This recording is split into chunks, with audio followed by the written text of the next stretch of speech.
தஞ்சையில் நடைபெற்ற நிகழ்ச்சியில் முன்னாள் அமைச்சர் வைத்திலிங்கம் ஆதரவாளர்கள் 10,000 பேரை முதலமைச்சர் முன்னிலையில் திமுகவில் இணைந்திருக்கிறார்கள். இந்த நிலையில் முதலமைச்சர் ஸ்டாலின் பேசியதை பார்க்கலாம். எனக்கு மட்டுமல்ல, திராவிட முன்னேற்ற கழகத்தில் இருக்கக்கூடிய ஒவ்வொருவருக்கும் வந்திருக்கிறது என்பதை இந்த நேரத்தில் நான் தெரிவித்துக் கொள்ள விரும்புகிறேன். நான் வைத்திலிங்கம் அவர்களை பல நேரங்களில் பார்த்தது உண்டு.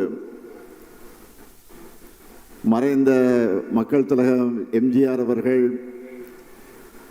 அதைத் தொடர்ந்து அம்மையார் ஜெயலலிதா அவர்கள், அவர்களுடைய தலைமையில் நம்முடைய வைத்திலிங்கம் அவர்கள் பணியாற்றுகிற நேரத்தில் அவர்களுக்கு விசுவாசமாக இருந்து சிறப்பாக சுறுசுறுப்பாக எல்லாரையும் கவரக்கூடிய வகையில் கவர்ந்து அவர் பணியாற்றி அந்த காட்சியை நாம் பார்த்தது உண்டு. ஆனால் எம்ஜிஆர் மறைவுக்கு பிறகு, அம்மையார் ஜெயலலிதா மறைவுக்கு பிறகு அதிமுக கட்சி என்பது உடைந்து அது சின்ன பின்னமாகி இருந்த நிலையில் அப்பொழுது அவர் சட்டமன்றத்தில் வந்து அமர்ந்திருக்கிற அந்த காட்சியை நான் பார்ப்பேன். அவர் முகத்தில் ஒரு சோர்வு இருந்து கொண்டே இருக்கும். எதையோ பறி கொடுத்தது போல உட்கார்ந்து இருப்பார். ஏதோ வேண்டா வெறுப்போடு சில கேள்விகளை கேட்பார். வேண்டா வெறுப்போடு அமர்ந்திருக்கக்கூடிய காட்சியை நான் பல நேரங்களில் சட்டமன்றத்தில் பார்த்தது உண்டு. ஆக என்ன அது என்பதை இப்பொழுதுதான் உணர்ந்து கொண்டேன். சுயமரியாதையோடு நாம் இருக்க முடியலையே, சுயமரியாதையோடு நாம் பணியாற்ற முடியும் என்ற ஏக்கம் அவருடைய உள்ளத்தில் இருந்திருக்கிறது. என்ன, அவர் கொஞ்சம் லேட்டாக வந்து சேர்ந்திருக்கிறார். லேட்டாக வந்தாலும் லேட்டஸ்டாக பணியாற்ற போகிறார்.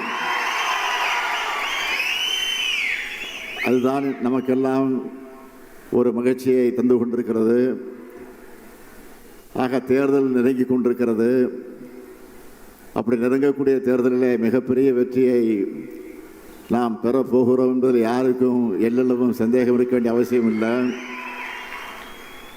ஆக இணைந்திருக்கக்கூடிய தொண்டர்களை, ஏற்கனவே நம்முடைய வைத்திலிங்கம் அவர்களை அறிவாலயத்தில் நான் வரவேற்று மகிழ்ந்திருந்தாலும் இன்றைக்கு உங்களோடு சேர்ந்து அவரையும் வரவேற்று உங்களையும் வரவேற்று தேர்தல் பணி ஆற்ற உறுதி எடுப்போம், சபதமேற்போம். மீண்டும் நம்முடைய திராவிட மாடல் அரசு உதயமாகி ஏற்கனவே செய்திருக்கக்கூடிய சாதனைகளை மிஞ்சக்கூடிய அளவிற்கு மேலும் பல சாதனைகளை உருவாக்கி தருவதற்கு நம்முடைய பணி மும்முரமாக இருக்க வேண்டும் என்று உங்களை எல்லாம் கேட்டுக்கொண்டு, வெல்வோம் 200, படைப்போம் வரலாறு, வெல்வோம் ஒன்றாக என்று கூறி மீண்டும் உங்களை தாய் கழகத்தின் சார்பில் வருக வருக என வரவேற்று விடைபெறுகிறேன். நன்றி, வணக்கம். 1,26,00,000 மனங்களை வென்ற தந்தி டிவி யூடியூப் சேனல். தவிர்க்க முடியாத தம்ப்நெயில்ஸ், கலக்கலான கான்டென்ட்ஸ். நீங்களும் இந்த குடும்பத்தில் இணைய இப்பவே சப்ஸ்கிரைப் பண்ணுங்க. அசுரபலம் கொண்ட எங்கள் டிஜிட்டல் கரங்களில் உங்கள் விளம்பரங்களை சேர்க்க வாட்ஸ்அப் பண்ணுங்க. 8939888378. Email advttv@dttv.in.